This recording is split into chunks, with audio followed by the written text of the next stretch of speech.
Falando de números reais, faltam dizer duas coisinhas aqui.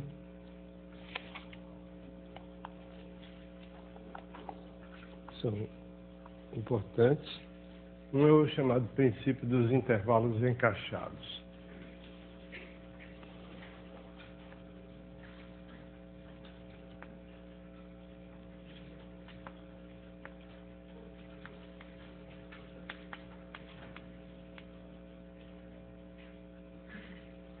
Se nós tivermos uma sequência de intervalos, cada um contendo o seguinte intervalos fechados e limitados,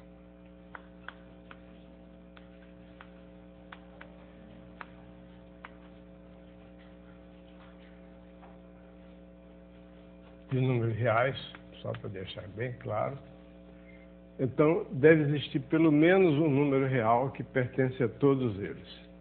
Ou seja, que a interseção de todos eles não é vazio. Traduzindo isso, significa que existe um número real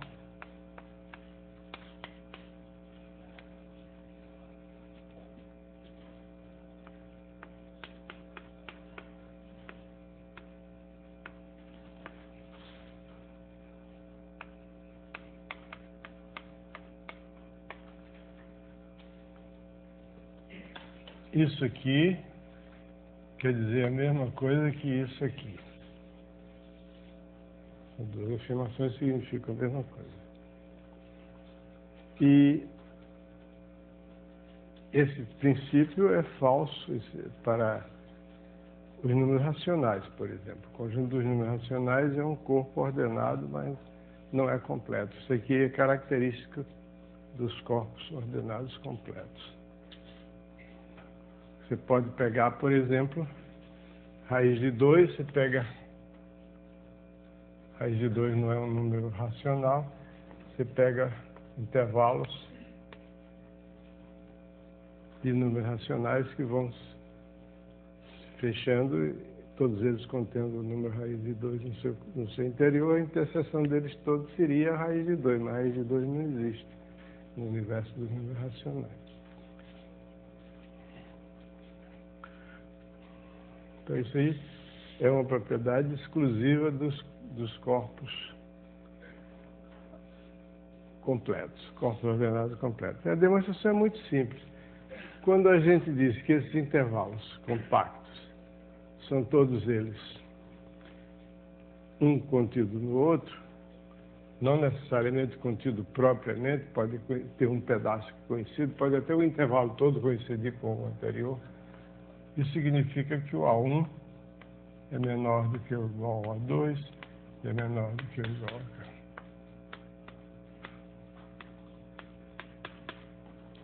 E todos os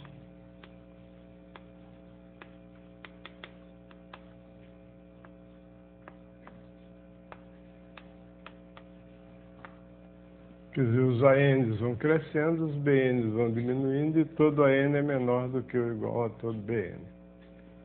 Eu vou sentir mais calor do que vocês, porque como eu hoje vim para o ar-condicionado, botei camisa de manga comprida, eu vou morrer de calor aqui e vou ficar falando para cima e para baixo. Então eu considero o conjunto A de todos os ANs.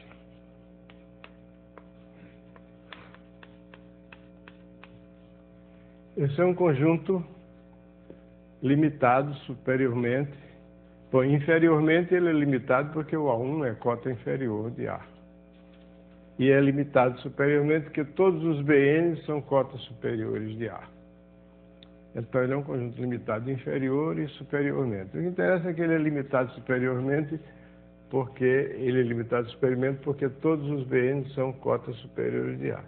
Então seja C igual ao supremo do conjunto A. A observação é que esse C não é único, não. a interseção desses intervalos pode ser perfeitamente um intervalo. Mas o E vazio é um intervalo.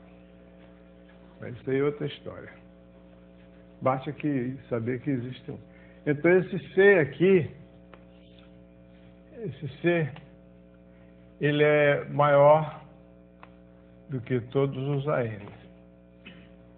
Para todo N, o C é maior do que ou igual a N, porque o supremo de um conjunto é maior do que ou igual a todos os elementos do conjunto. É uma cota superior daquele conjunto. E ele é menor do que ou igual a todos os BN, porque cada BN desses é uma cota superior do conjunto A. Se ele é uma cota superior, ele é maior do que ou igual ao supremo do conjunto, porque o supremo é a menor das cotas superiores. Então, isso aí vale, porque isso significa dizer que o C pertence ao IN.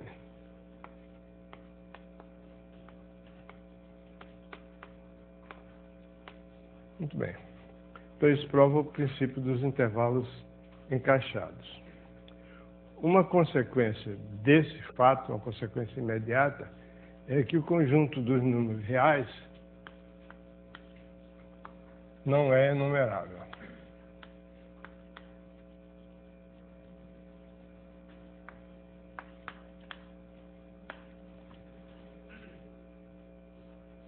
O conjunto dos números racionais é enumerável, nós sabemos disso, mas o conjunto dos números reais não é. Para mostrar isso, a gente considera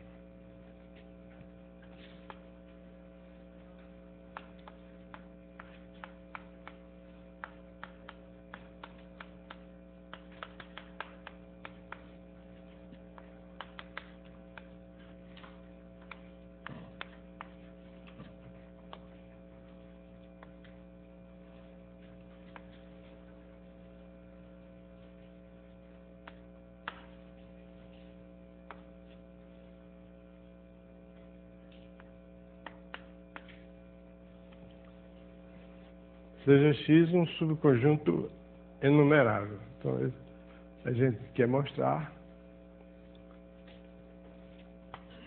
para provar esse fato aqui, devemos obter um C pertencente a R, tal que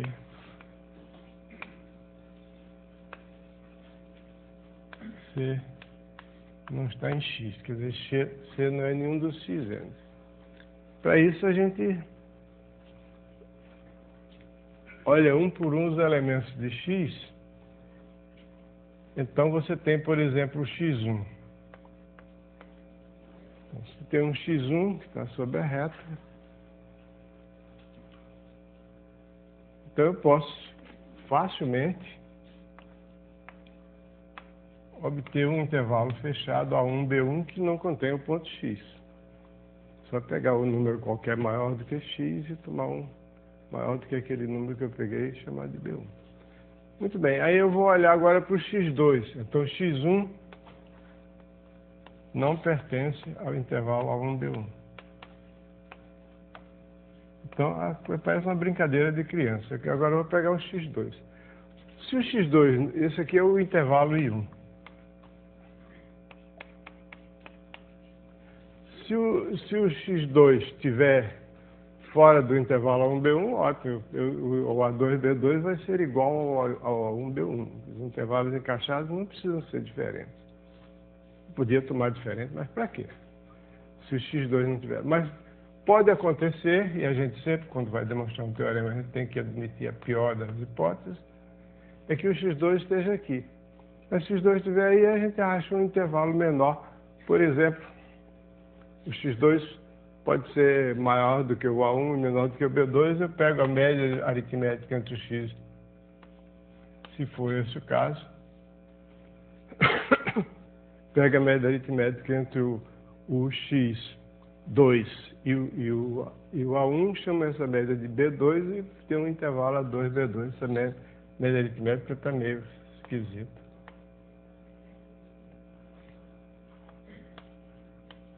Então eu tenho que o x2 não pertence ao A2B2.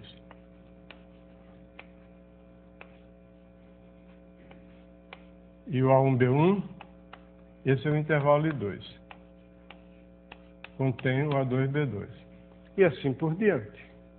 Quer dizer, eu pego o x3, a pior coisa que pode acontecer, o x3 está aqui. Aí eu arranjo um intervalo menor contido no I2, que o x3 não pertence a ele. E assim por diante. Então, para cada n, eu obtenho um intervalo I1, I2 e n, cada um contendo o seguinte, tal que o xn não pertence ao intervalo IN. Então, se o C for pertencer a todos os intervalos, então o C não pertence a X. Ok? Muito bem. Então, daí resulta então que o conjunto dos números reais não é enumerável. Logo, como o conjunto dos números racionais é enumerável, existem números irracionais. Paulo, conclusão profunda. Existem números irracionais. Não só existem números irracionais, mas os números irracionais formam a maioria, no sentido de que o conjunto enumerável é o menor dos infinitos, porque todo conjunto infinito contém um subconjunto enumerável. Né? O complementar dos números racionais é o conjunto dos números irracionais, não é enumerável, porque se fosse a reta toda seria enumerável, R seria enumerável. Ok? Mais do que isso, todo intervalo não degenerado, porque quando nós temos um intervalo AB, eu estou admitindo que o A possa ser igual, eventualmente igual ao B, para evitar exceções. Às vezes, então esse intervalo em que o A é igual ao B, a gente chama de intervalo degenerado, na verdade não é um intervalo, é um ponto só. Mas todo intervalo não degenerado contém números racionais e números irracionais, eles estão em toda parte. Tem várias maneiras de ver isso, eu vou falar de uma maneira que é ligeiramente diferente daquela que está aí no livro, que é simplesmente o seguinte: eu pego um intervalo, AB, não degenerado. Vou mostrar que dentro desse intervalo tem números racionais e números irracionais.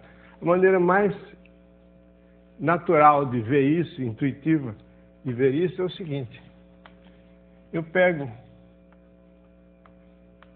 um número C que seja menor do que o comprimento do intervalo AB, menor do que B menos A.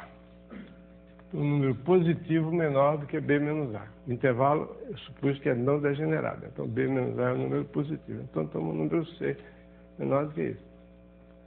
Então, eu posso recobrir a reta inteirinha por intervalos consecutivos de comprimento C. Como C é menor do que B menos A, vai existir, se eu começar a olhar para todos esses intervalos, I1, I2, etc., IK, todos eles de comprimento C, vai ter um intervalo desse, que o último desses intervalos está antes de A, antes do intervalo AB, tem uma extremidade fora e outra dentro. Porque ele não pode dar um salto maior do que isso aqui. Por quê? Porque o comprimento desses intervalos todos é C. O comprimento daquele intervalo ali é B menos A, que é maior do que C.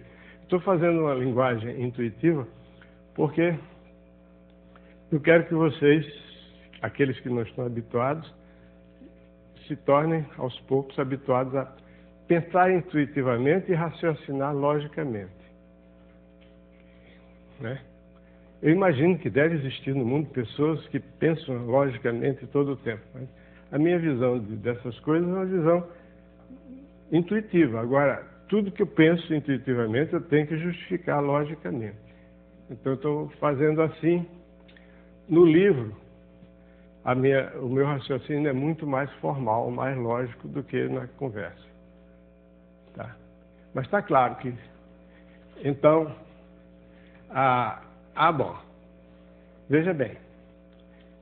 o que eu provei é o seguinte: dado qualquer intervalo, existe um C positivo, qualquer que seja o C menor do que o comprimento daquele intervalo, tal que vai ter um ponto do intervalo, que é um múltiplo inteiro de C. Se o intervalo estiver negativo, é um múltiplo inteiro negativo. E daí? Eu tinha dito uma coisa diferente, que aparentemente eu não provei. O que é que eu tinha dito? Que todo intervalo contém números racionais e números irracionais. Muito bem. Se eu quiser que esse ponto aqui que eu arranjei dentro do intervalo seja racional, eu tomo C racional. Aí o NC vai ser racional também. Então todo intervalo contém números racionais. Se eu quiser que esse número seja irracional, eu tomo C irracional. Existem números irracionais tão pequenos quanto eu queira? Existe, por exemplo, eu pego raiz de 2, que é um número irracional. E raiz de 2 é um número irracional, daqui a pouco eu explico por quê. E tomo raiz de 2 sobre K, de modo que esse aqui seja menor do que C. Então, eu tomo um intervalo de comprimento. Em vez de C, eu tomo raiz de 2 sobre K. Raiz de 2 sobre K é menor do que B menos A. Isso é um número irracional, raiz de 2 sobre K. K é um inteiro. É um número positivo. Então, eu vou pegar esses intervalos de comprimento raiz de 2 sobre K. Por quê? Eu tenho certeza que raiz de 2 sobre K é um número irracional, porque se fosse racional, multiplicando por K dava o resultado racional. Mas multiplicando por K dá raiz de 2, que é irracional. Logo, esse raiz de 2 sobre K é irracional. Então, se eu considerar múltiplos inteiros de raiz de 2 sobre K, vai acontecer uma coisa: algum deles vai cair aqui dentro. Por que eu tenho certeza que algum deles vai cair aqui dentro? Eu tenho certeza, inicialmente, por que eu tenho certeza que, tomando sucessivamente múltiplos desse número aqui, eu vou terminar passando do B? Porque tem um teorema anterior que diz, chamado o postulado de Arquimedes. Dados dois números positivos, tem sempre um múltiplo inteiro de um deles que é maior do que o outro. O postulado de Arquimedes não era um matemático puro, era um matemático aplicado, mas naquela época não havia muita diferença. Euclides era um matemático puro. Arquimedes, às vezes, é considerado pelos físicos como um físico. Na verdade, ele era um matemático. Ele percebeu que para desenvolver a geometria, ele precisava de que não existissem números infinitamente pequenos. Podia pensar, algum filósofo maluco lá na Grécia podia pensar que existem números que são infinitamente pequenos. Não existe isso. Número infinitamente pequeno, você pega um número que seja finito, qualquer múltiplo do infinitamente pequeno não vai chegar lá.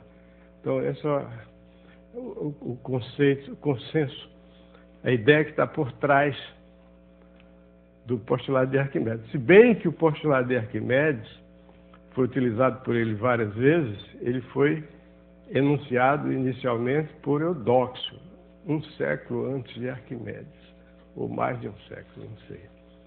O meu calendário não chega a tal ponto. Ok?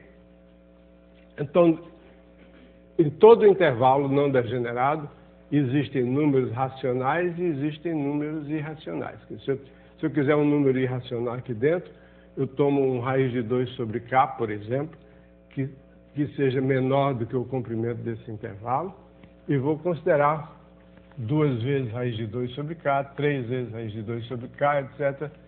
Termino passando lá. E não pode chegar antes do A e pular em cima, não, porque aí o comprimento do intervalo seria maior do que B menos A. Muito bem. Então, todo intervalo não degenerado contém números racionais e números irracionais. Portanto, outra coisa, todo intervalo não degenerado é não enumerável. Todo intervalo. Se A for menor do que B, então o intervalo AB é não enumerável.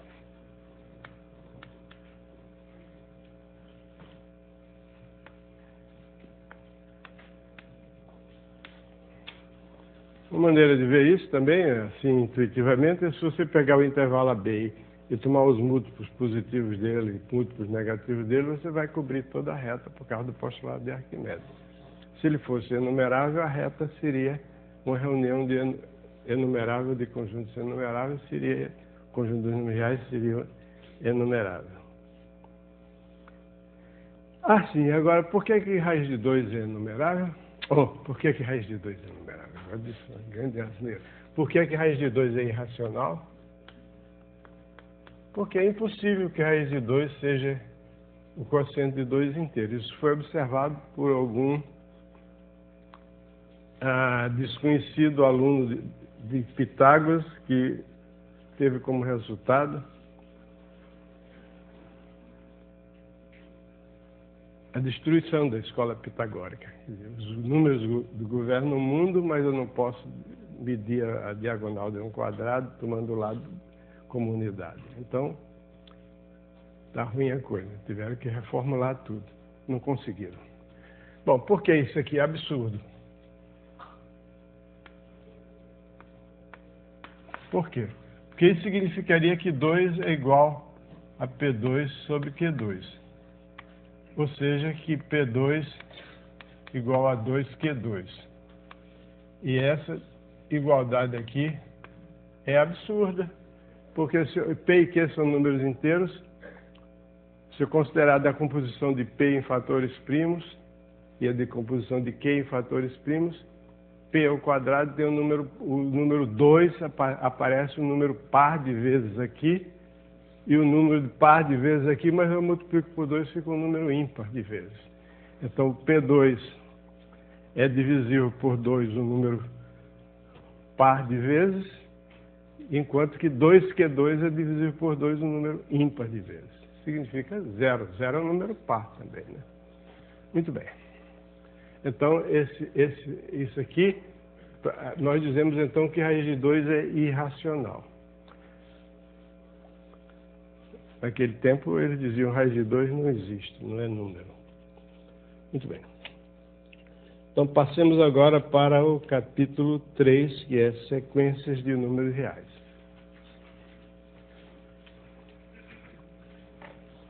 Eu queria, antes de começar o capítulo 3, insistir numa tecla que pode parecer monótona, mas é importante. Estudem, leiam o livro. O professor desse curso é o livro, não eu. O professor é o livro. O livro tem poucas páginas, tem 100 e poucas páginas, 100 e muitas páginas, mas tem várias delas são páginas de enunciados e soluções de exercícios, de modo que o texto tem 100 e poucas páginas. Nós temos daqui para o fim do curso ainda uns 50 dias, de modo que lendo 3 páginas por dia, dá perfeitamente, estudando 3 páginas por dia, todos os dias, dá para aprender tudo durante o curso. Agora, se não lerem os livros, vão ter dificuldade. E outra coisa, o livro sendo escrito em 100 e poucas páginas, ele é necessariamente conciso. Ele diz as coisas, tudo que ele usa está aqui, ou então é coisa de conhecimento comum. Mas está aqui, às vezes, sem repetir. Diz uma coisa e está dito. Falou, está falado. Muito bem. Então, vamos falar em limites de sequência. Uma sequência de números reais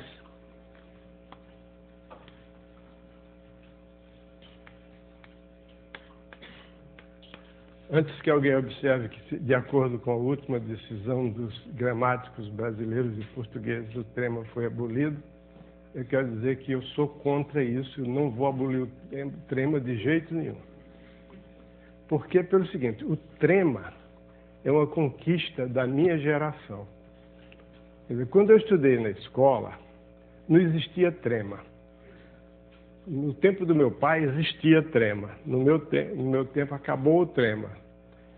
Aí, quando eu estava no meio do secundário, voltou a existir o trema. Eu bati palmas. A minha geração toda adorou, porque O trema permite dizer quando é que você pronuncia o U e quando não pronuncia, que depois do que, né? A língua espanhola, nesse ponto, é mais inteligente do que a língua portuguesa, porque em espanhol, quando você quer pronunciar o U, você não põe Q, você põe um C. Por exemplo, 4 é com C. Se fosse com Q, seria 4. Né? Então, os espanhóis, nesse ponto, são mais inteligentes do que os portugueses.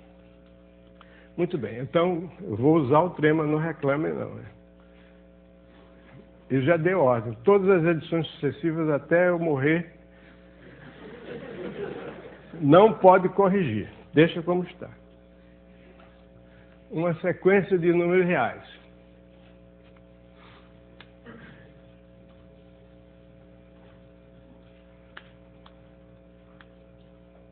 Quer dizer, essa mudança tem trema, não tem trema, tem trema, não tem trema, é uma prova de que essa escolha é arbitrária, não tem nada a ver com nada racional, não tem nenhuma lógica, nada.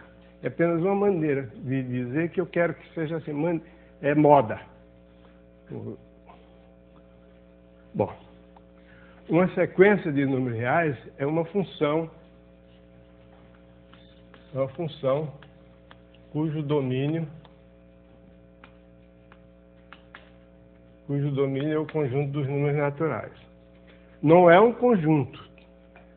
Se vocês olharem nos livros elementares, uma sequência é um conjunto ordenado. Não é um conjunto. Sequência não é um conjunto. Conjunto, os elementos da sequência são indicados assim. Em vez de essa função, é uma função cujo valor, o n, é indicado assim. A única diferença entre a função sequência e as funções que a gente usa normalmente é que a variável independente é colocada no índice, mas não tem problema, é até mais fácil de escrever. Não escreve 2 parênteses.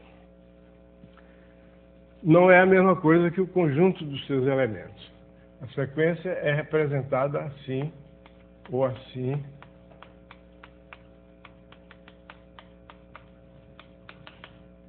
E o conjunto dos seus elementos é a imagem da função, é representado assim. O conjunto dos elementos da sequência pode ser finito. Se tiver uma sequência assim, por exemplo, 1, 0, 1, 0, 1, 0, etc. Essa sequência aqui, o conjunto dos elementos dessa sequência é o conjunto 0, 1. Epa, parece que está ligado o negócio, né? Eu vejo um fio de esperança aí. Então, esse aqui é uma sequência, esse aqui é o conjunto dos elementos da sequência. Eu posso ter uma sequência diferente, com o mesmo conjunto de elementos, mas são duas sequências diferentes, são duas funções diferentes. Duas funções são iguais quando assumem o mesmo valor, quando tem o mesmo domínio, o mesmo contradomínio, e assumem o mesmo valor em cada um dos elementos desse domínio, que é também o da outra função. Muito bem. Essa é uma sequência. Aí tem as definições. A sequência, há uma sequência limitada superiormente ou inferiormente quando todos os seus termos são menores do que uma constante dada. Isso é a mesma coisa que dizer que o conjunto dos seus valores é um conjunto limitado. Superiormente ou inferiormente ou limitado. Então, o importante é a noção de limite. As sequências são limites de uma sequência. Escreve A, dado uma sequência de números reais,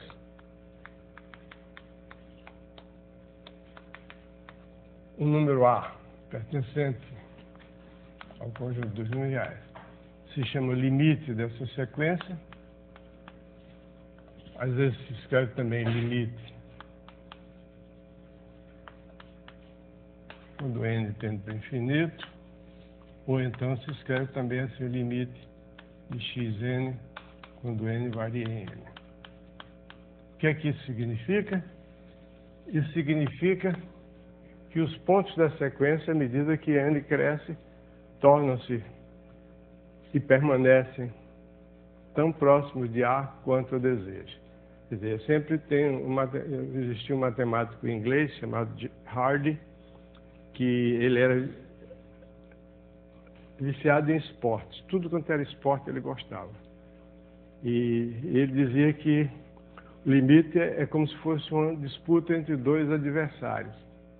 Tênis, por exemplo, é louco por tênis. Então você tem o seu adversário, escolhe um epsilon e você escolhe o n0. Então o seu adversário diz aqui, está aqui, você tem uma sequência e você tem um número real. Você quer dizer que o A é o limite dessa sequência. O seu adversário quer dizer que não é. Então ele faz o seguinte, ele escolhe um intervalo de centro A e diz assim, eu duvido você colocar os termos da sequência aí dentro desse intervalo. Aí você, para provar que o A é limite de xn, você tem que mostrar que existe um n0 tal que, para todo n maior do que n0, o xn pertence a esse intervalo. Ou seja, que o xn é menor do que A mais epsilon, maior do que A menos epsilon. Ou então que o xn menos A é menor do que epsilon. Não só o xn, mas todos os termos que tiverem índice maior do que n0 tem que estar aqui dentro. Quer dizer, fora desse intervalo, qualquer que seja o intervalo, fora dele só existem os termos, no máximo os termos x1, x2 até xn0. Esses poderão estar dentro ou fora do intervalo. Não está excluído também que eles estejam dentro. Mas tem o direito de estar fora do intervalo. Mas a partir daí, todos têm lá. Aí você consegue o n0. E o seu adversário chega, não, mas espera aí, eu peguei um epsilon muito fácil, vou pegar um epsilon menor. Aí pega um epsilon menor. Aí agora eu duvido você botar os seus termos aqui dentro. Aí você, se o limite de xn for A, você consegue arranjar não esse n0, mas outro n0, possivelmente maior, tal que a partir daí todos os termos tão menores estão dentro desse intervalo roxinho que eu desenhei ali. Então essa aqui é a definição de limite. Primeira coisa a observar, tem um certo... sim, tem a noção de subsequência também. Uma subsequência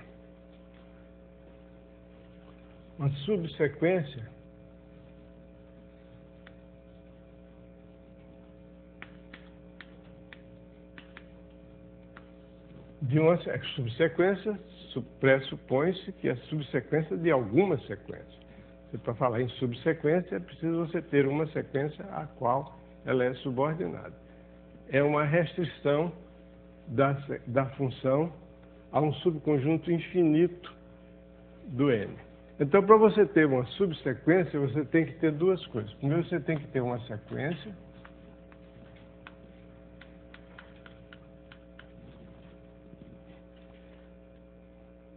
A sequência também escreve-se assim, xn para todo n pertencente ao conjunto dos números naturais. Tem que ter uma sequência e tem que ter um subconjunto infinito de números naturais.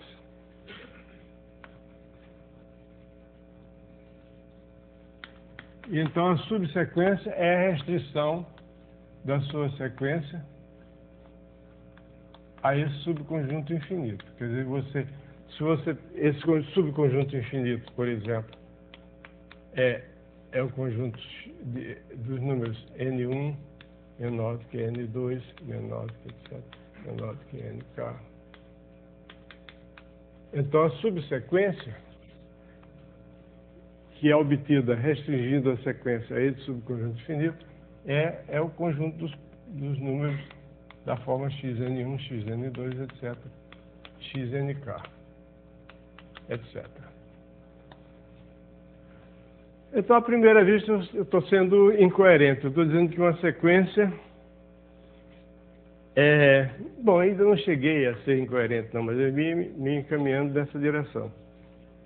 Uma sequência é uma função, uma sequência de números reais, é uma função cujo domínio é o conjunto dos números naturais. Agora eu estou falando de subsequência, é uma função cujo domínio é um subconjunto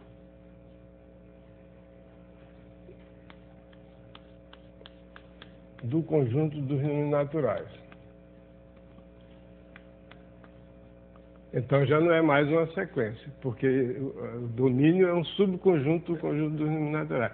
Mas não tem a menor importância, eu vou manter essa aparente incoerência, dizendo o seguinte, que eu posso escrever essa notação aqui como sendo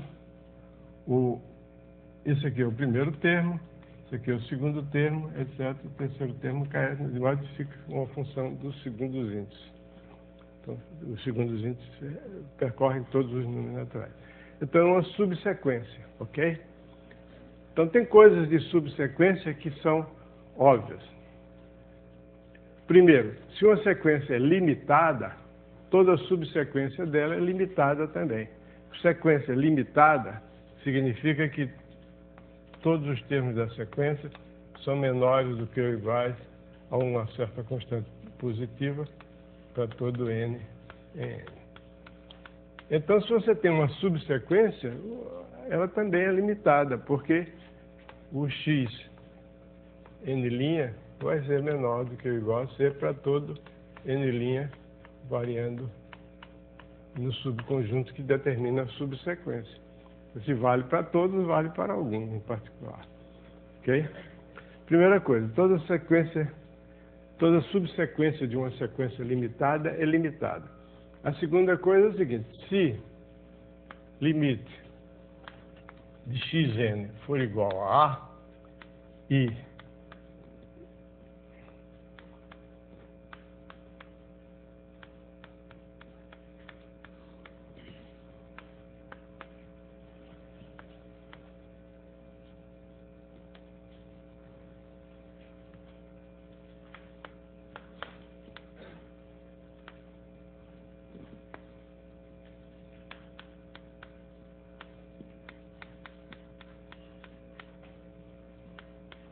toda subsequência de uma sequência convergente é convergente. Convergente é quando tem limite. Eu esqueci de dizer, explicitamente. Quando A é limite de xn, a gente diz que o xn converge para A e que, portanto, xn é uma sequência convergente. Toda subsequência de uma sequência convergente é convergente e... Então, vou botar assim. Xnk é igual a quando K, NK pertence a N'. Fica mais complicado. Toda subsequência de uma sequência convergente é convergente e tem o mesmo limite. Observação, existem sequências convergentes que têm limites e existem sequências que não são convergentes. Né? Por exemplo, se eu pegar uma sequência cujos termos são todos iguais, então, evidentemente, essa sequência x1 é igual a 1, x2 é igual a 1, x3 é igual a 1, etc. Ou A, qualquer que seja o A. Se x1 é igual a A, x2 é igual a A, x3 é igual a A. Isso é o que se chama uma sequência constante, ela é evidentemente convergente e o seu limite é A. Mas se você tiver A diferente de B, então você forma a sequência AB, AB, AB, etc. Essa sequência não é convergente. Porque se ela fosse convergente, toda a subsequência dela seria convergente e teria o mesmo limite dela. Mas eu posso fazer uma subsequência dela considerando os termos de ordem ímpar e outra subsequência formada pelos termos de ordem par, e essas duas subsequências são A, B, B, B, B, B. Então, elas duas convergem para limites diferentes. Então, uma observação, que é o teorema 1 do livro, é que o limite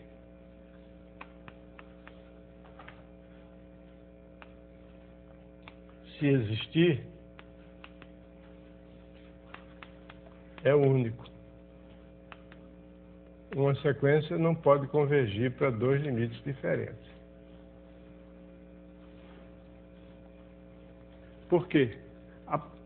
Se você tivesse uma sequência, por absurdo, que convergisse para dois limites diferentes, A e B, você tomava um intervalo de centro A e um intervalo de centro B disjuntos. Então, a partir de um certo ponto, se você tem limite de xn igual a A e limite de xn igual a B, com A diferente de B, isso é um absurdo, porque a partir do n0, todos os xn estão dentro desse intervalo. E a partir de um certo n1, todos os xn estão no outro intervalo. Ok? De acordo com a definição do limite, se o limite de xn é igual a A, existe um n0 tal que todos os xn que têm índice maior do que n0 estão dentro daquele intervalo. Mas como o limite é B, existe um n1 tal que para todo n maior do que n1, xn está aqui. Então eu tomo n2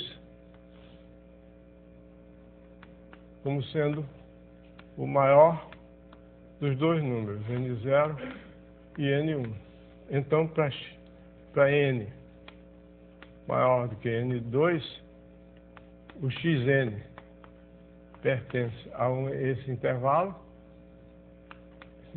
I, e pertence ao intervalo J. Que é um absurdo, ele não pode estar no I e no J ao mesmo tempo, porque I e J são disjuntos. Ok? Então a sequência só tem um limite, consequentemente, essa sequência aqui não é convergente. Porque se ela fosse convergente, toda a subsequência dela teria que convergir para o mesmo limite, mas eu tenho duas subsequências dela que convergem para limites diferentes. Ok? Muito bem. Bom, segunda coisa, seu teorema 1, unicidade do limite. Segunda coisa é a seguinte: toda sequência convergente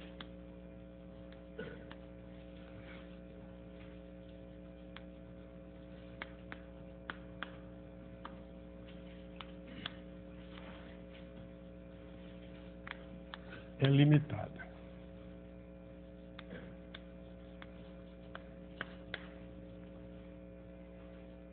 A recíproca é evidentemente falsa. Essa é uma sequência limitada aqui que não é convergente. Mas toda sequência convergente é limitada. Eu não dei ainda exemplo de uma sequência ilimitada, mas tem a sequência dos números naturais, por exemplo, é ilimitada. Então, se você pegar um número A maior do que 1, a sequência é formada se A maior do que 1, então a sequência é formada pelas potências sucessivas de A é ilimitada superiormente.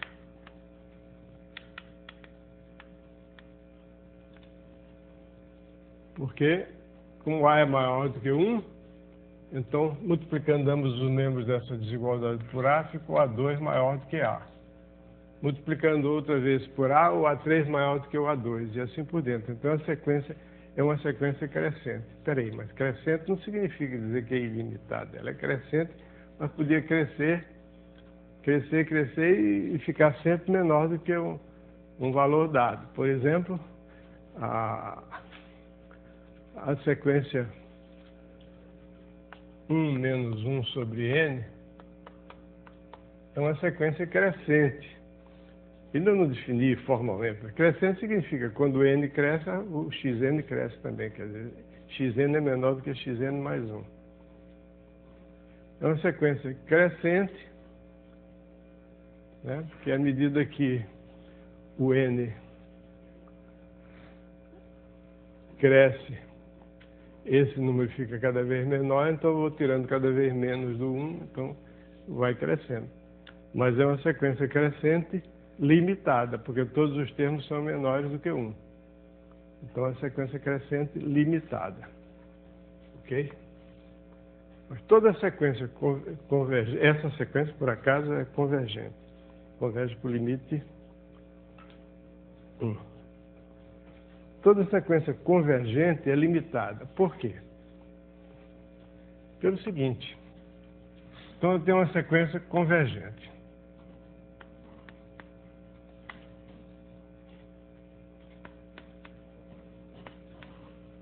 Tem uma sequência convergente. Então, nós sabemos, de acordo com a definição, para cada epsilon dado, existe para cada epsilon positivo, existe um n0 tal que isso aqui. Então, eu vou fazer o seguinte, vou tomar o epsilon igual a 1. Se vale para todo epsilon, então vale para... Então, existe um n0 tal que, quando n é maior do que n0, o xn pertence ao intervalo a menos 1, a mais 1. O que quer dizer isso? Isso quer dizer que fora desse intervalo a menos 1, a mais 1, existem, no máximo, os elementos da sequência, os termos da sequência x1, x2, quem sabe o x3, x4, até o xn0 pode estar aqui fora, tem direito de estar fora.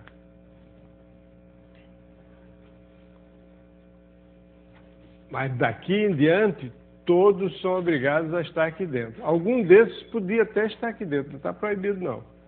Mas o que quer dizer é o seguinte, para n maior do que n0, todos os termos xn estão aqui. Então eu olho para o conjunto de todos, o conjunto x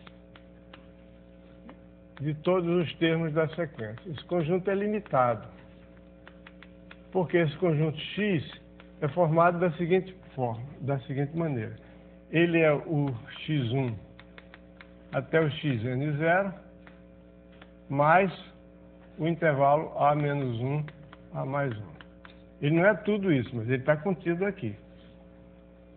O conjunto x está entre os elementos do conjunto x, são os termos da sequência, estão ou entre esses números que têm índice menor do que ou igual a n0, ou então, a outra possibilidade, se for maior do que, se xn tiver um n maior do que n0, ele tem que estar dentro daquele intervalo. Então, o conjunto dos termos da sequência é a reunião desse conjunto limitado aqui com um conjunto finito. Então, ele é limitado. Por que é limitado? Eu escolho entre esses x1, x2, xn0, tem o menor e o maior deles, e depois eu comparo com o a mais 1 e com o a. Eu tenho a reunião de dois conjuntos limitados, é limitado. Todo conjunto limitado, todo conjunto finito é limitado. E a reunião de dois limitados é limitado. Então, toda sequência limitada, toda sequência convergente é limitada. Eu já disse que a recíproca é falsa, né? E o exemplo está aqui. AB, AB, AB, AB, AB é limitada, mas não é convergente. Mas existe um caso da maior relevância em que limitada implica convergente. É quando a sequência é monótona. E esse fato, que é consequência da completeza do conjunto dos números reais, na verdade, ele é equivalente a essa completeza. Ele que torna as coisas possíveis em análise.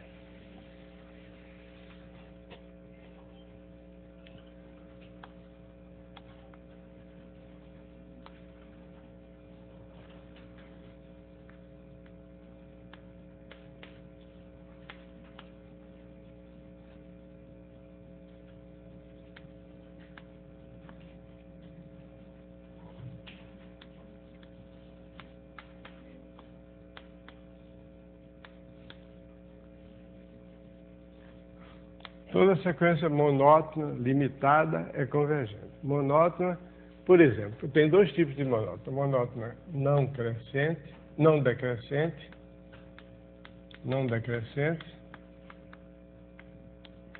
e a monótona não crescente.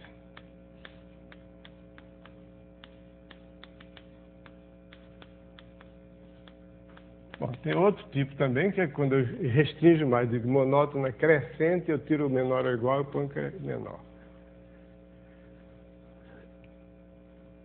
Às vezes a gente fala, uma sequência é não decrescente.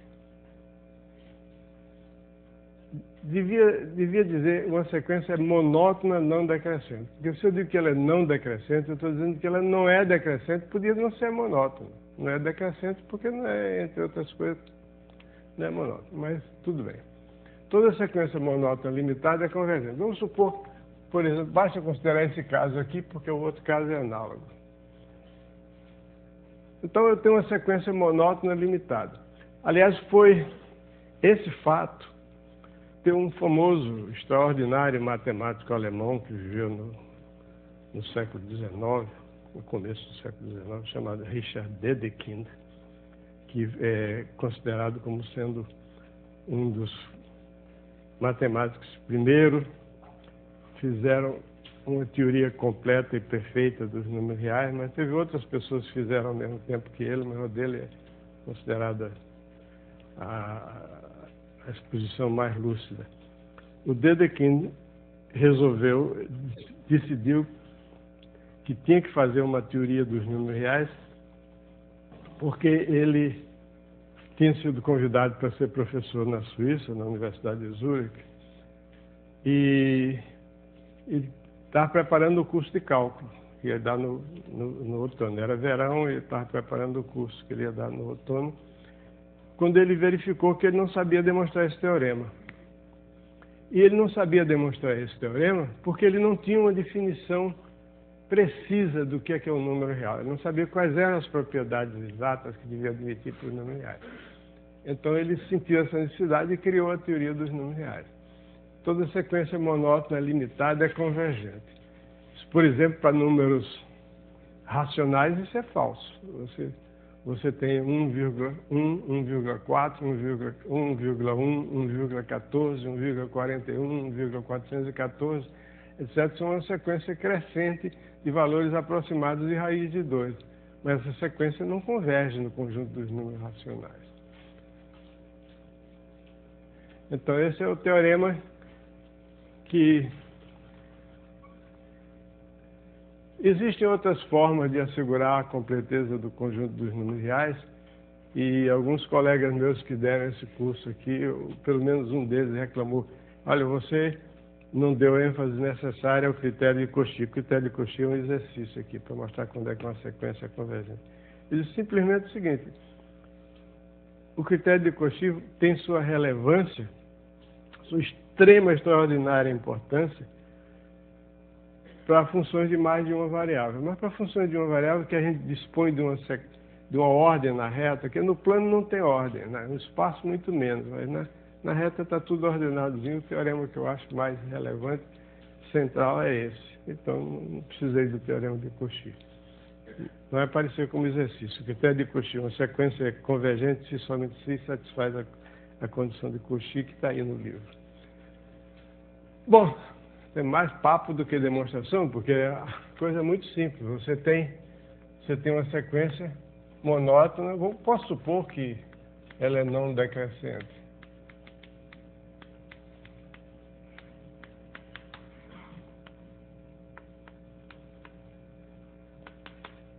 E ela é limitada, porque, por exemplo, a sequência dos números naturais é uma sequência monótona, crescente, mas não é convergente, porque não é limitada. E se for limitada, é convergente. Por quê? Porque eu considero o conjunto A de todos os termos da sequência. Esse conjunto, a sequência podia ser até constante. Estou supondo que é menor do que o igual, mas tem alguns que são iguais, outros são menores, mas não pode diminuir. Então, esse conjunto A é um conjunto limitado. Essa é a definição de sequência limitada. Esse conjunto é limitado. Então, seja C o supremo desse conjunto A. Então, afirmo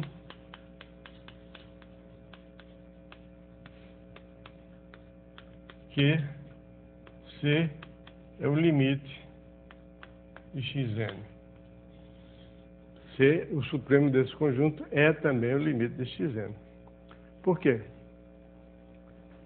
Porque para provar que é o limite, eu tenho que fazer aquela brincadeira. Dado um epsilon, eu tenho que achar o n0 correspondente.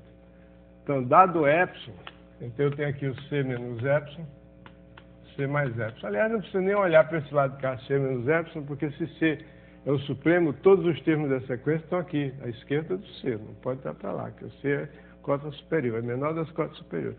Então, c menos epsilon é menor do que o c, por conseguinte, não é cota superior. Não é cota superior do conjunto A, porque é menor do que o supremo.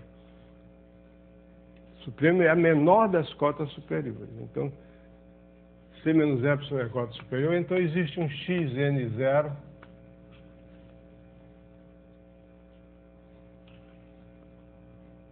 que está aqui dentro. Então, aqui o xn0 é maior do que C menos epsilon. Ok? Existe um n0 tal que xn0 é maior do que zero. Por que, repito, que C menos zero é menor do que o supremo do conjunto A, então existe algum elemento do conjunto A que é maior do que o C menos epsilon.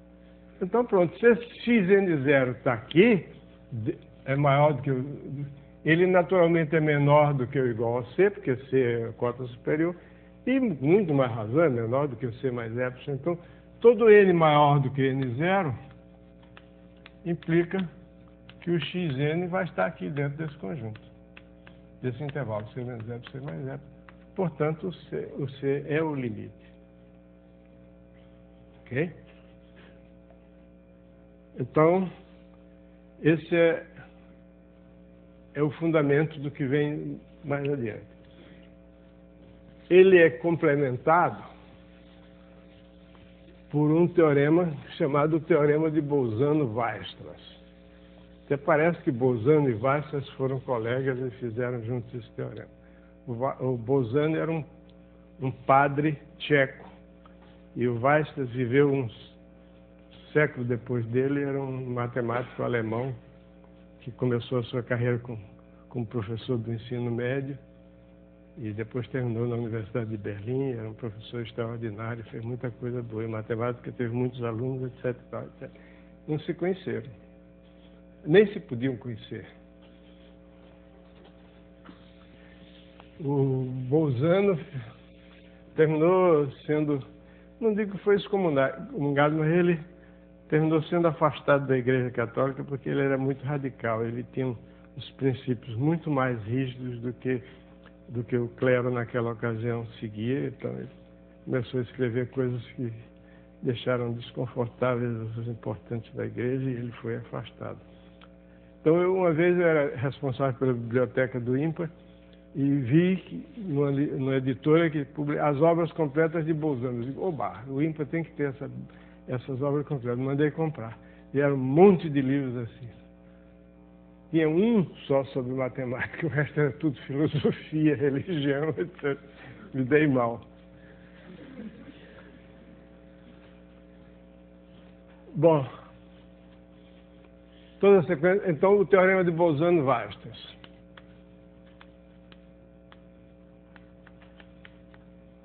Não é Bolzano, não. Bolzano é creme de barbear.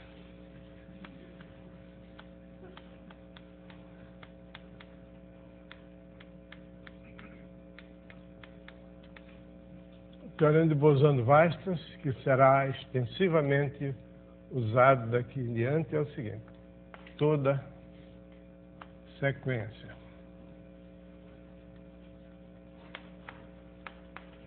limitada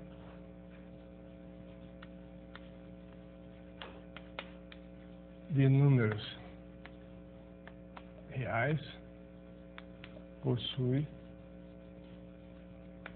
uma subsequência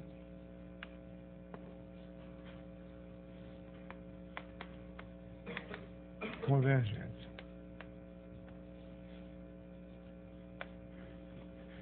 Quer dizer, a sequência, ela própria, pode não ser convergente. Se ela for limitada, eu posso jogar fora alguns termos e obter uma subsequência convergente.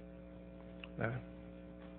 Por exemplo, aquele caso extremamente excepcional que eu mencionei aqui, uma sequência formada por 2A, diferente de B, uma sequência formada A, B, A, B, A, B, etc. Ela não é convergente, mas tem pelo menos duas subsequências convergentes. A sequência formada pelos termos de ordem ímpar e essa de ordem par. Mas não são só essas, né? Tem infinitas sequências convergentes. Eu poderia pegar 50 vezes os primeiros 50 termos iguais a A e daí em diante todos iguais a B. É isso, também. Essa sequência é convergente, uma subsequência. Muito bem. Houve um matemático que eu tive a honra de conhecer pessoalmente, matemático húngaro. Ele morreu já em 93. Não, 93 não, ele morreu com 93 anos, mas não me lembro quando foi que ele morreu, não. Recentemente. Chamado George Polya, matemático húngaro, que conseguiu uma demonstração fantasticamente simples desse teorema, que é o seguinte: se eu sei que toda sequência monótona limitada é convergente, então para provar esse teorema basta mostrar que toda sequência possui uma subsequência monótona. Aí acabou. Sendo subsequência de uma sequência limitada é limitada e acabou. Então provar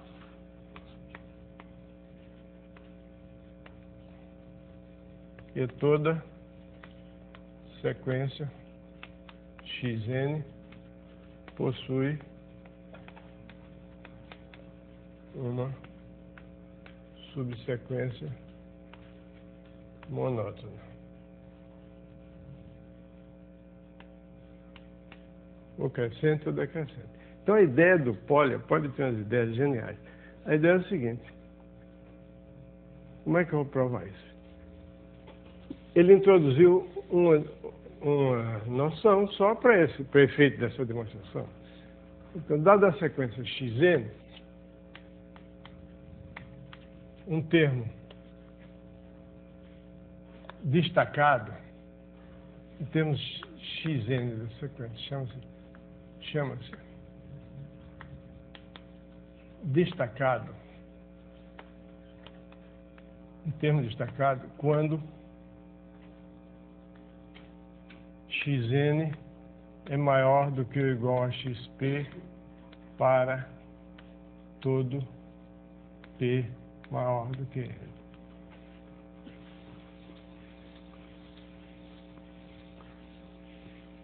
Eu vou fazer o seguinte: vamos visualizar os termos da sequência assim. Aqui está o 1, 2, 3, 4, 5, etc. Então, x1 é essa altura, x2 esse aqui, x3 é esse aqui, x4. Então eu vou fazendo esses segmentos verticais do tamanho do x3, x4, etc. e negativo for para baixo. O que é um termo destacado? Termo destacado significa o seguinte: que daqui em diante, por exemplo, se o x4 for destacado, não importa que o x1 seja maior do que ele. Ele é destacado significa que daqui em diante todos estão abaixo dele. Quer dizer, eu traçar uma horizontal, vai caber tudo ali dentro daquela horizontal. Então isso aqui é um termo destacado. Parece uma ideia muito simples, né?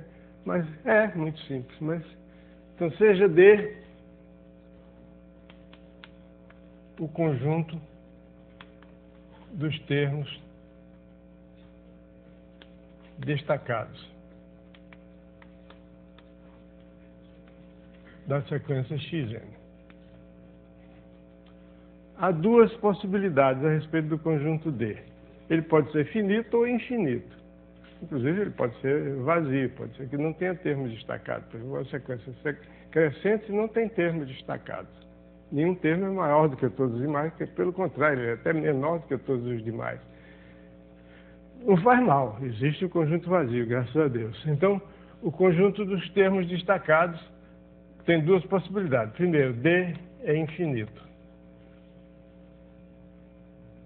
A segunda possibilidade, D é finito. Isso é uma demonstração para ninguém esquecer nunca mais, porque é de simplicidade incrível. Bom, se D for infinito, então D é o conjunto dos x1, xn1, xn2, xnk. Mas como esses termos são destacados, então o n2 é maior do que o n1, então esse termo aqui é maior do que esse. Então esse é maior do que o outro porque ele é destacado, ele é maior do que todos que tiverem índice maior. Então o D já é uma subsequência decrescente, não crescente. Ok? Então se o conjunto for infinito, ele próprio já é uma sequência, já é uma subsequência monótona. Ok? A outra possibilidade é que o D seja finito. Então seja, aqui está o D.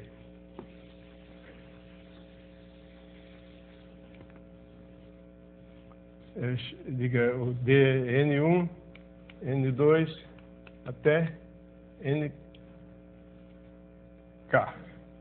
E acabou. Então daí em diante não tem mais termos destacados. Então eu pego qualquer número que seja maior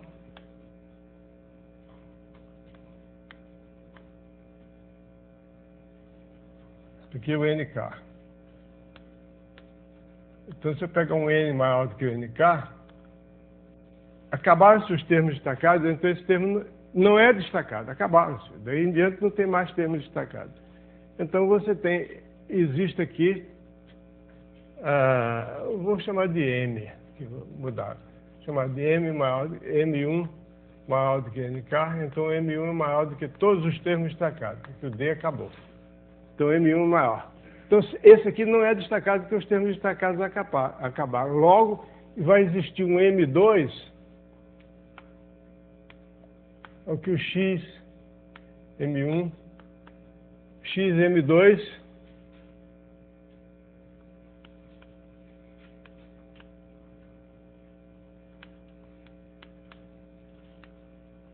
já entenderam, já viram como é que vai ser. O XM2 vai ser maior do que o XM1, porque, do contrário, o M1 seria um termo destacado. Muito bem. Mas esse também não é um termo destacado. Logo existe um M3, então que o XM3...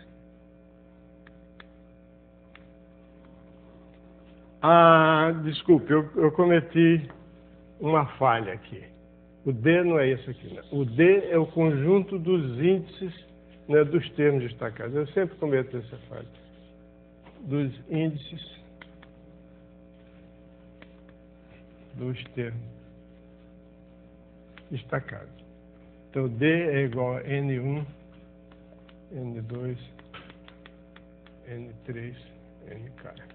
São os índices, não importa o termo. Pode haver repetição de dois índices diferentes, o xn1 igual ao xn2. Ok? Então, tem duas possibilidades. Os índices dos termos destacados pode ser um conjunto finito ou pode ser um conjunto infinito. Então, se o conjunto dos termos destacados, dos índices dos termos destacados for infinito, então ele já tem aí uma subsequência convergente. Se for finito, aí eu tenho que raciocinar um pouquinho mais. Se houver algum elemento que não esteja nesse conjunto, o termo correspondente não é destacado, então existe o maior, existe o maior, existe o maior, mas não é o seguinte, não é o número seguinte. Ele pode pular vários, mas de qualquer modo vai existir o maior. Sempre vai existir o maior. Então essa é uma sequência crescente, estritamente crescente. Então, toda sequência monótona, toda sequência limitada possui uma subsequência convergente, porque toda sequência, limitada ou não, possui uma subsequência monótona. Ok? Então, esse é o teorema de Bolzano-Weierstrass. Ainda bem que voltou o ar-condicionado. Não estava errado. Muito bem, tem uns exemplos aqui que são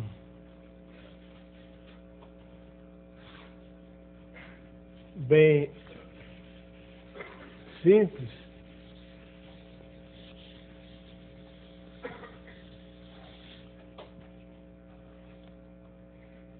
ninguém fez nenhuma pergunta até agora.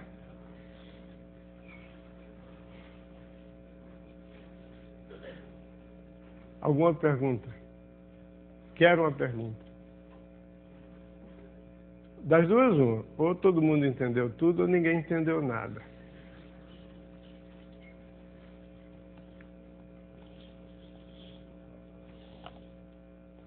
Bom, tem dois parágrafos aqui que são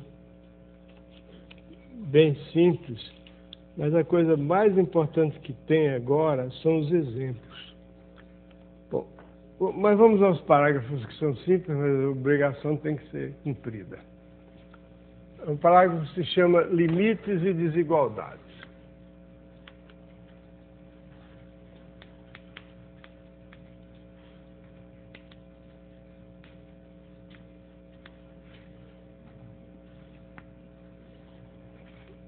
Se você tem duas sequências, uma sequência xn e uma sequência yn, ambas convergentes,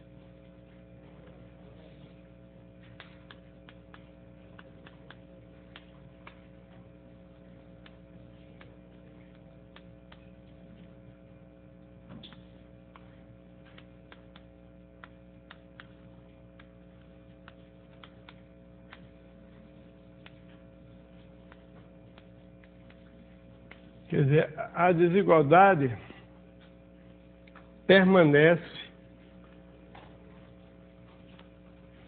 sob passagem ao limite. O limite preserva a desigualdade. Atenção, o limite não preserva a desigualdade estrita.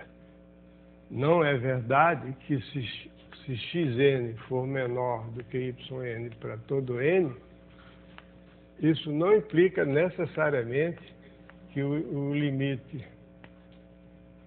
de xn seja menor do que o limite de yn. Implica somente que o limite de xn é menor do que ou igual.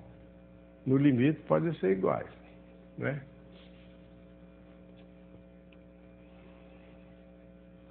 Por exemplo, limite de 1 sobre n é zero, quando n tende para o infinito. O limite de 1 sobre 2n também é zero, embora 1 sobre 2n seja menor do que 1 sobre n para todo n.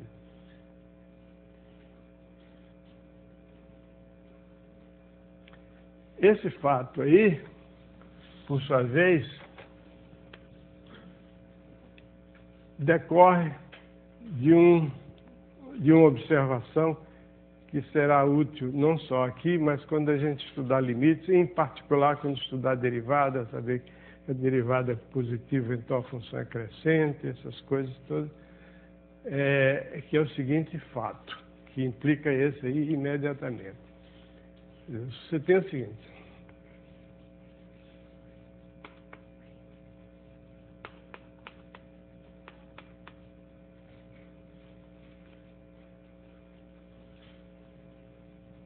seja o limite de xn igual a A. Se B for menor do que A, então existe um N0 tal que N maior do que N0 implica xn menor do que A. Tem uma terminologia que é frequentemente usada e será usada aqui nesse livro, e que é muito útil, que é o seguinte: quando a gente diz que existe um N0 tal que N maior do que N0 implica xn menor do que A, a gente pode dizer o seguinte: todo xn com N suficientemente grande é menor do que A. Todo xn com N suficientemente grande é menor do que A. Agora, quando você diz que para todo N0 existe algum X com N maior, algum N com N maior do que N0 e Xn é menor do que A, significa que existem Xn com N arbitrariamente grande, que Xn é menor do que A. Esse aqui existem Xn, para todo N A suficientemente grande, é diferente de arbitrariamente grande. Todo N suficientemente grande, o Xn é menor do que A. Aqui está o A. O Xn é menor do que... Não, espera aí. É maior do que B. B menor do que Xn.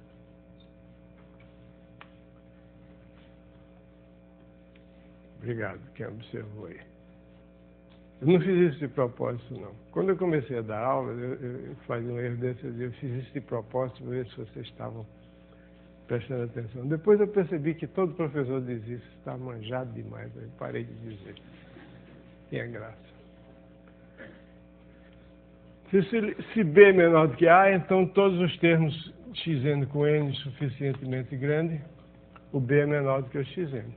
Isso aí resulta diretamente da definição, porque se o B é menor do que A, eu chamo essa diferença aqui de epsilon, isso aqui, o B é A menos epsilon. Então, dado epsilon, existe um N0 tal que todo N maior do que N0, o Xn está maior do que A menos epsilon e menor do que A mais epsilon. Está claro isso para vocês, que eu estou dizendo?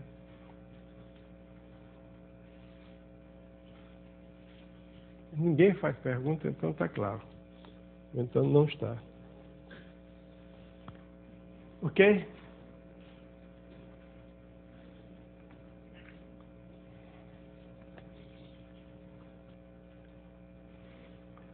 Isso implica imediatamente a afirmação anterior.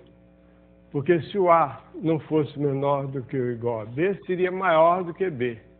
Aí, nesse caso, para um N0 suficientemente grande, o Xn seria maior do que o Yn. Bom, o outro teorema, outro fato que é extremamente útil é o chamado teorema do sanduíche. O teorema do sanduíche diz o seguinte: sejam limite de Xn igual a A e limite de Yn igual a A e Xn menor do que ou igual a Zn, que é menor do que ou igual a Yn. Então eu tenho duas sequências que têm o mesmo limite. E tem uma sequência Zn que está espremida entre uma e outra. Então, essa sequência converge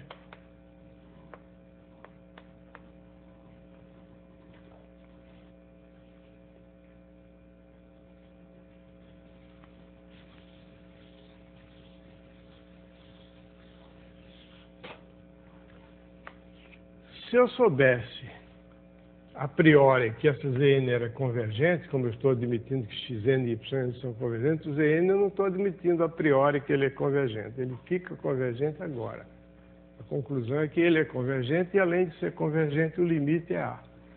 Se eu soubesse, era só passar o limite aqui, aí teria igualdade de acordo com os teoremas anteriores. Como não, então eu vou ter que ter um pouquinho mais de cuidado. Quer dizer, para todo epsilon existe um N0, tal, que para N maior do que N0, então o Xn é menor do que A mais epsilon.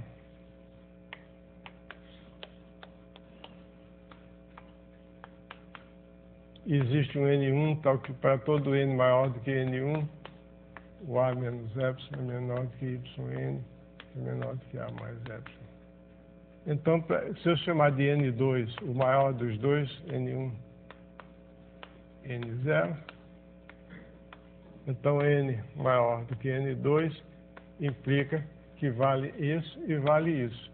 Então, você vai ter que o AN, A menos epsilon, é menor do que xn, que por sua vez é menor do que ou igual a zn, que é menor do que ou igual a yn, que é menor do que a mais epsilon. Então isso mostra, eu posso esquecer isso, e mostra que o limite de Zn é A. Isso tudo é bobagem. Então vamos ver os exemplos que eu acho que são mais interessantes. Ah, sim, tem um teorema que diz que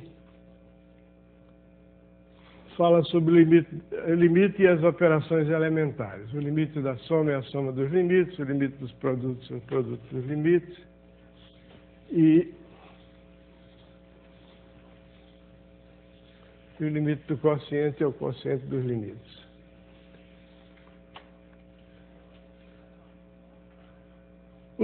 Alguns livros de cálculo, pretensamente querendo ser mais rigorosos do que outros, demonstram essas propriedades, mas demonstram só a propriedade relativa à soma.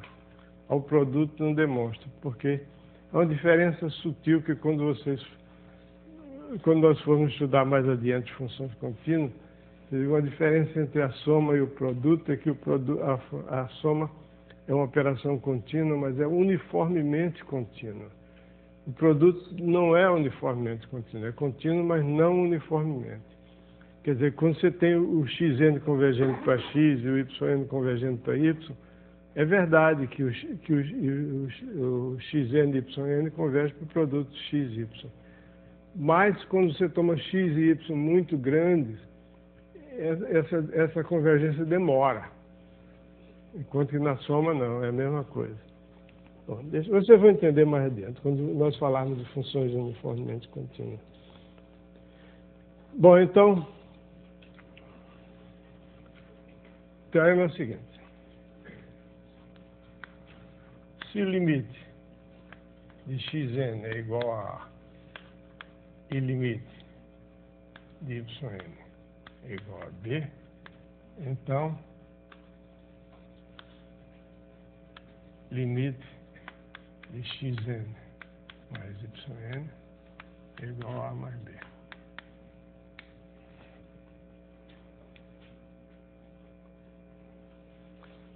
A propósito, se vocês me virem alguma vez escrevendo isso aqui, pode dizer, está errado, que eu concordo, está errado. Está errado. Isso aqui não significa então, não. Então você tinha que apagar o se aqui. Porque isso aqui significa que o que vem antes implica o que vem depois. Ok, muito bem. Bom, isso aqui significa que bom, todo mundo sabe isso, né? Xn mais yn menos A mais B, você quer provar que isso é pequeno. Isso aqui é igual a xn menos A mais yn menos B, que é menor do que ou igual a xn menos A mais yn menos B. E aí você raciocina o seguinte: para todo epsilon maior do que zero, existe um n0, tal que 0 pertencente a n maior do que n0, implica xn menos A menor do que epsilon sobre 2, e existe um n1, tal que se n for maior do que n1, o yn menos b é menor do que epsilon sobre 2. Daí resulta que se você tomar n2 igual ao maior dos dois, então n maior do que n2 implica que isso aqui é menor do que epsilon sobre 2, e isso aqui é menor do que epsilon sobre 2, então isso aqui é menor do que epsilon. Então o limite é aqui. Agora o produto é um pouquinho mais delicado. Não é, também não estou fazendo ver que é o fim do mundo, né? Mas precisa de uma preparaçãozinha. Tem até um livro que era muito utilizado, eu acho que ainda é usado, eu esqueci até o nome dele, é uma tradução do inglês, um livro de cálculo que ele provava as coisas direitinho, quando chegava na hora de provar que o produto de duas funções contínuas, que o limite do produto é o produto dos limites, ele deixa para o leitor.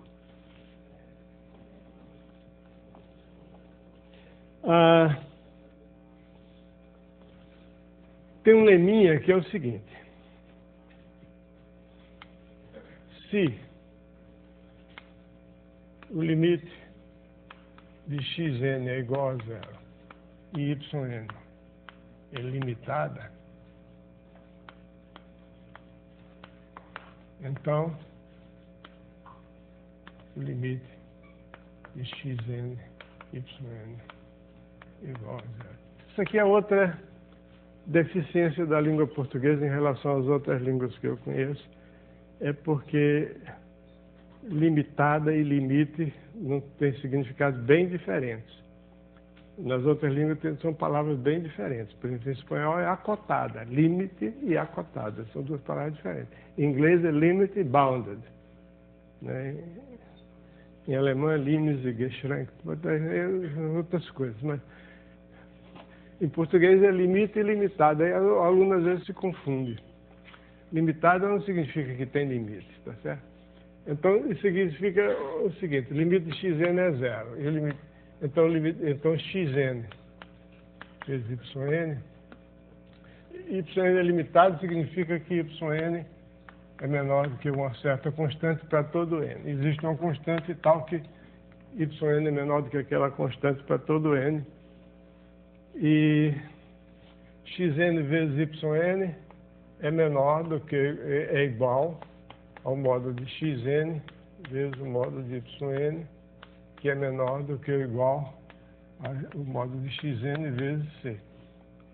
Agora, o limite de xn é zero, então, dado para todo epsilon maior do que zero, existe um n0, tal que n maior do que n0, implica que o xn em módulo é menor do que epsilon sobre c. Epsilon sobre c é um número tão bom quanto epsilon. Então, o xn, yn é menor do que epsilon. Então, para todo epsilon existe um n0, tal que isso aqui é menor do que epsilon, logo o limite é zero. Então, quando a gente vai fazer o limite do produto,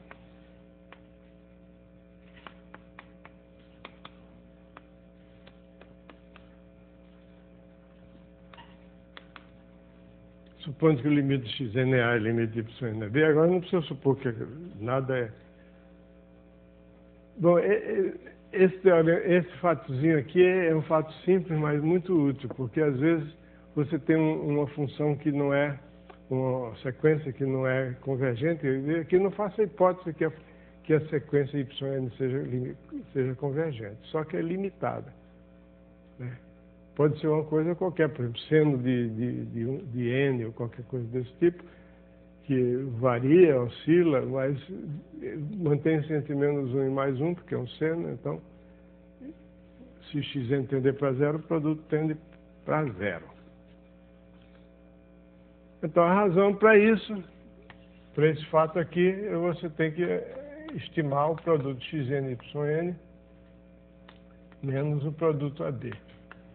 Esse é um fato conhecido quando a gente tem dois produtos que têm os fatores todos diferentes, a gente intercala uma coisa para ficar com um fator igual no meio. Então eu intercalo aqui, fica o xn yn menos AYN mais AYN menos AB. Então isso aqui eu ponho agora o yn em evidência nas primeiras duas parcelas. E ponho o A em evidência nas duas últimas.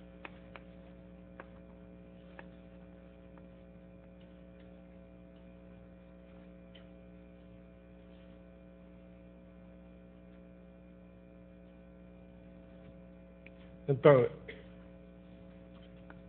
esse produto aqui tende para zero, esse fator tende para zero, multiplicado pelo yn, que é limitado, porque o yn converge, então o produto tende para zero. E y menos b tende para zero, multiplicado por A, que é constante, isso tende para zero. Então, xn menos yn, xn vezes yn menos AB tende para zero, significa que xn vezes yn tende para AB. Ok? Ninguém tem nada para perguntar, né? Muito bem, então eu vou pular o produto, a divisão, o quociente. Que agora nós temos umas coisas interessantes. Interessante é que você tem umas sequências que tendem para o infinito, outra também tende para o infinito, mas uma é insignificante diante da outra. Isso é importante, saber que tem infinitos de diferentes ordens.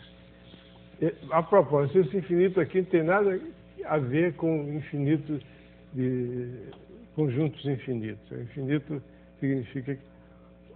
O que significa? O que significa dizer que uma sequência tem limite mais infinito ou menos infinito?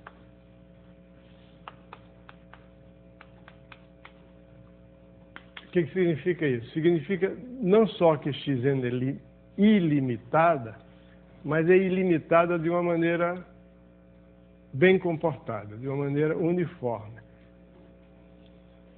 Quer dizer o seguinte, que para todo A, vamos assim, maior do que zero, existe um N0 natural, tal que N maior do que N0 implica Xn maior do que C. Por exemplo, se você pegar uma sequência assim, 1, 2, 1, 3, 1, 4, 1, 5, 1, 6, 1, 7, quer dizer, os termos de ordem ímpar são iguais a 1 e os termos de ordem par, o enésimo termo de ordem par é igual a n. Então, é uma sequência ilimitada, mas não converge para infinito, não tem limite infinito, porque não vale isso. A partir de uma certa ordem, não ficam todos maiores do que C. Quer dizer, você tem um C, qualquer que seja o C dado, os termos da sequência, para todo n maior do que n0, os termos da sequência estão aqui, à direita do C. Okay? Então, é uma coisa que é ilimitada de uma maneira uniforme. Então, a mesma coisa aqui, para todo C maior do que zero, existe um N0, tal que N maior do que N0 implica que Xn é menor do que menos C. Então, tende para menos infinito. A sequência assim, 1 menos 2, 3 menos 4, 5 menos 6, 7 menos 8, etc. Tem uma subsequência que converge para mais, que tende para mais infinito, outra que tende para menos infinito, mas ela simplesmente é uma sequência ilimitada, mas não tende nem para mais infinito, nem para menos infinito. Por exemplo, se A for maior do que 1, então a gente diz que o limite, a gente diz, é um fato que o limite do AN é mais infinito. Se A está entre 0 e 1, o limite, quando n, isso aqui é uma variável é n, quando n tende ao infinito, e a n é 0.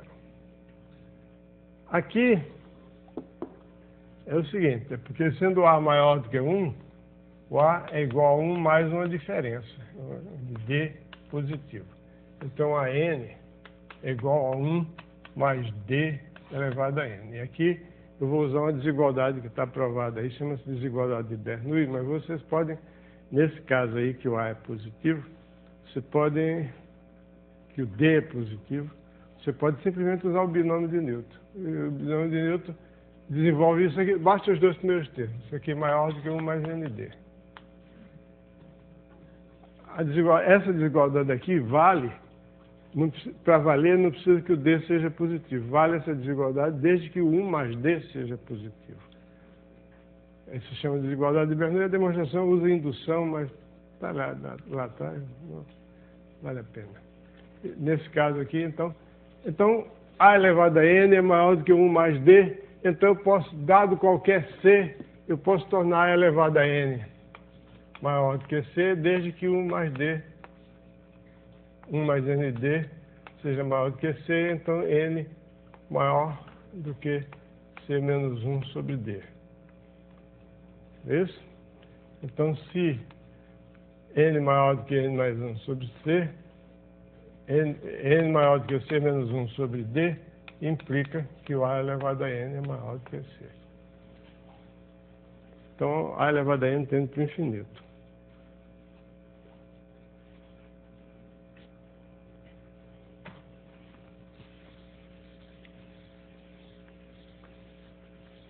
Se A é maior do que 1.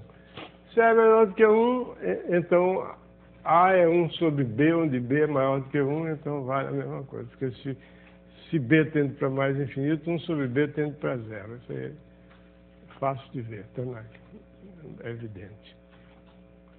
Mas aí tem uma coisa curiosa, é que você tem isso, o A elevado a N tende para o infinito,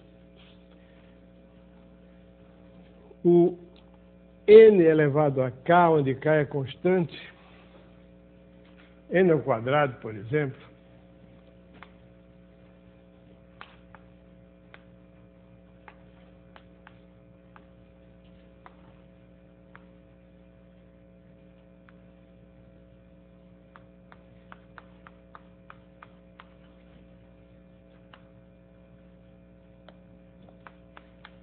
também tende para mais infinito, é claro, porque isso aí é uma sequência crescente e ilimitada.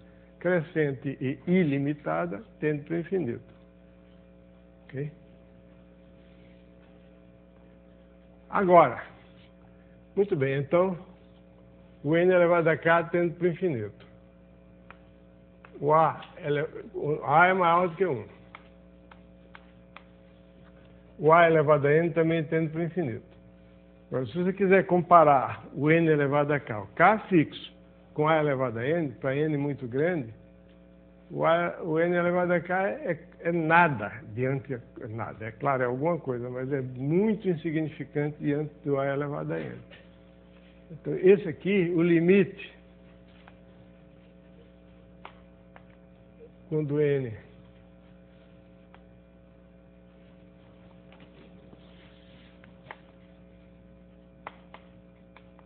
tende para o infinito de N elevado a K sobre A elevado a N, é 0. Mas tem outros exemplos que também dão 0, nesse limite. São esses exemplos que eu quero tratar aqui, para que vocês tenham uma ideia de que há diferentes ordens de grandeza de infinitos. Por exemplo, o limite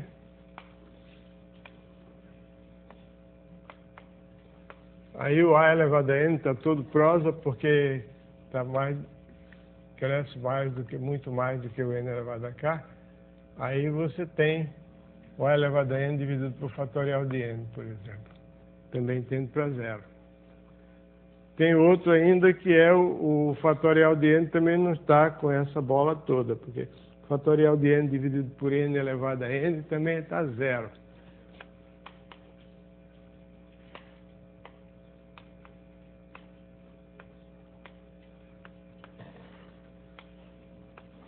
Você vai perguntar, essa brincadeira quando é que termina? Não termina nunca, você pode sempre botar coisas maiores. Só para dar uma ideia de diferentes ordens de grandeza, de que as coisas tendem para o infinito, mas tendem para o infinito mais rapidamente. Um exemplo de uma coisa que tende para o infinito bem lentamente é o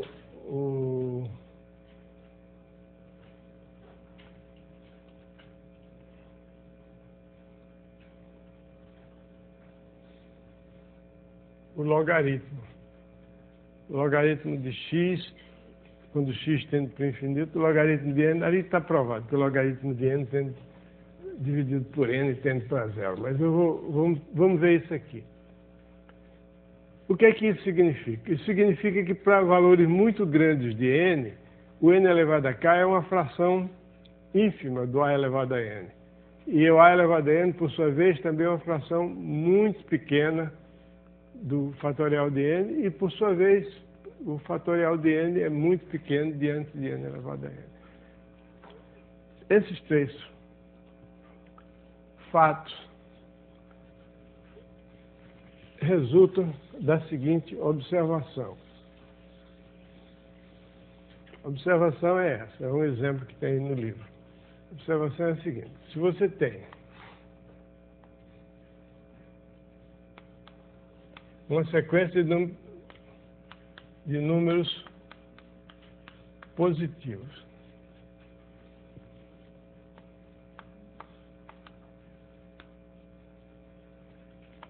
e o limite de xn mais 1 sobre xn é um número A menor do que 1, então o limite de xn é zero. Isso é uma observação simples, porque, veja bem, se xn mais 1 dividido por xn tende para um número menor do que 1, então significa que xn mais 1 é aproximadamente igual a AXN. Aproximadamente igual, porque para valores muito grandes de n, eu estou...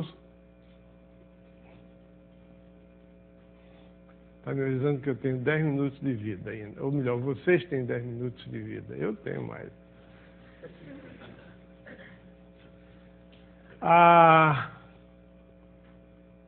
Ou melhor, vocês têm 10 minutos de tortura. Eu tenho 10 minutos de vida.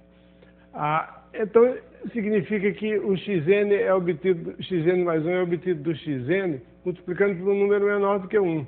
Então, o xn mais 2 vai ser multiplicado por esse número menor do que 1 ao quadrado, que é, portanto, menor ainda.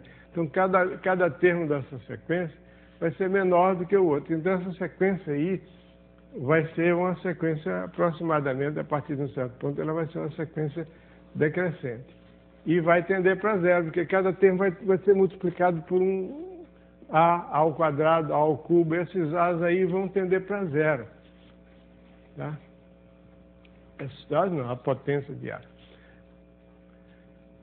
Muito bem.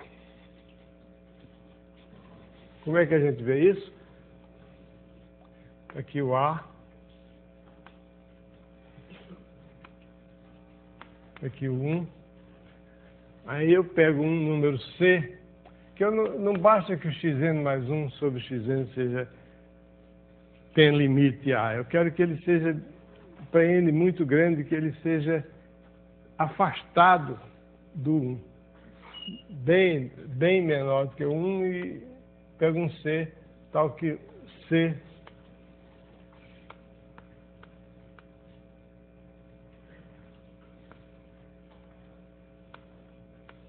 menor do que 1.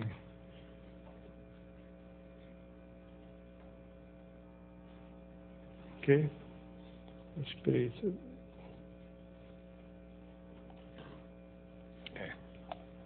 Muito bem. Então, eu tenho um C que é menor do que 1, o C é maior do que A, o limite do xn mais sobre x é igual a A. Então, como esse C é maior do que A, então o C é maior do que A, então esse limite é A, então ele vai estar o xn mais 1 sobre xn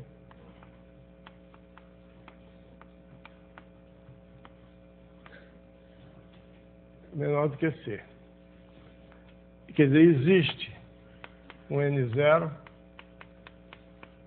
tal que N maior do que N0, implica que xn mais 1 sobre xn é menor do que C. Ok? Está claro isso?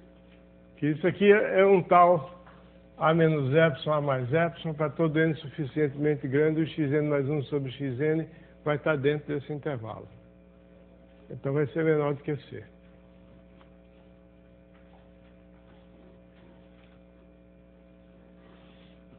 Então para n maior do que n0, o xn mais 1 é menor do que cxn.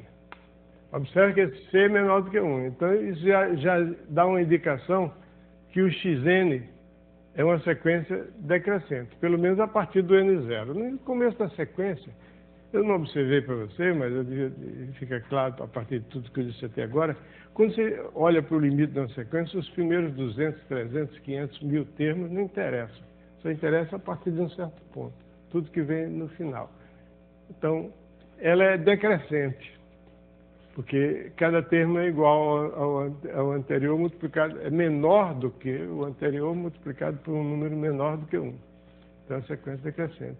Então, isso já mostra que a sequência tem limite. Então, o limite de xn existe e é igual a um certo b. Não é isso? Sequência decrescente de termos positivos, portanto, é uma sequência limitada, convergente. Limite de xn é igual a b. Então, daqui, passando ao limite, eu tenho que o b é menor do que ou igual a cb. Passando ao limite. O limite de xn mais 1 é a mesma coisa que o limite de xn, porque o xn mais 1 é uma subsequência do xn em que eu omiti só o primeiro termo, x1. Se b é menor do que ou igual a cb, isso significa que 1 menos c multiplicado por b é menor do que ou igual a zero. Espera aí, mas isso aí só pode ser se o b for zero, porque 1 menos c é positivo. O b é não negativo. Então, 1 menos c multiplicado por b devia ser não negativo. Se ele é não negativo e não positivo, então ele é zero. Então, b é igual a zero. Então, voltemos para aqui. Então, eu quero mostrar que todos esses limites aqui são zero. Então, eu tenho que ver, chamar de xn, essa sequência aqui, de yn, essa sequência aqui, e de zn, essa sequência aqui.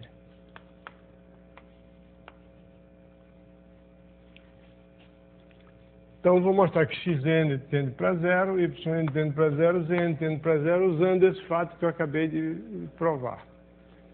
Então, eu divido xn mais 1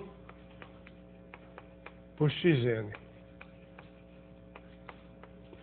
Dá n mais 1 elevado a k, dividido por a elevado a n mais 1. Dividido por xn significa multiplicar pelo inverso.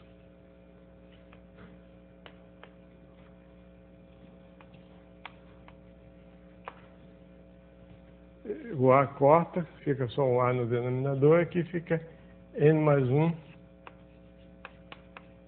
sobre n elevado a k. Como k é constante, n mais 1 sobre n é 1 mais 1 sobre n. Elevado a k, o limite é 1, então isso, o limite disso aqui é 1 sobre a. Ok? Como a é maior do que 1, esse limite é menor do que 1. Então, isso aqui tende para zero. Analogamente, se eu fizer, chamar o yn, como eu chamei, de a elevado a n dividido por n fatorial, chama de yn mais 1 sobre yn vai ser igual a elevado a n mais 1 dividido por fatorial de n, perdão, n mais 1 fatorial, vezes n fatorial dividido por elevado a n. Isso aqui vai dar a multiplicado por n mais 1 fatorial, dividido aqui, isso aqui 1 sobre n mais 1. Isso vai tender para zero. Ok? Agora o outro.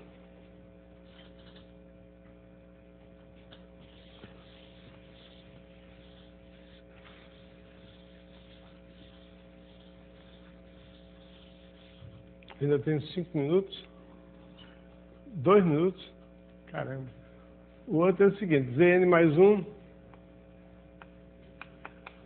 sobre Zn é igual a n mais 1 fatorial dividido por n mais 1 elevado a n mais 1 multiplicado pelo inverso, n elevado a n fatorial. Isso aqui vai dar n mais 1 fatorial dividido por n fatorial dá n mais 1. E n elevado a n dividido por n mais 1 elevado a n mais 1 fica n sobre n mais 1 elevado a n. E está faltando alguma coisa aqui que é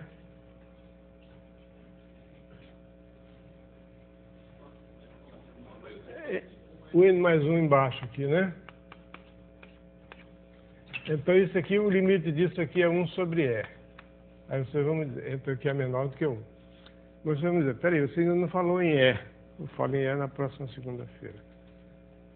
Então esse, o número e, que é fundamental. Peraí, não vou embora ainda não, peraí. Eu queria lhe apresentar a turma que vai ser a turma de monitores para vocês.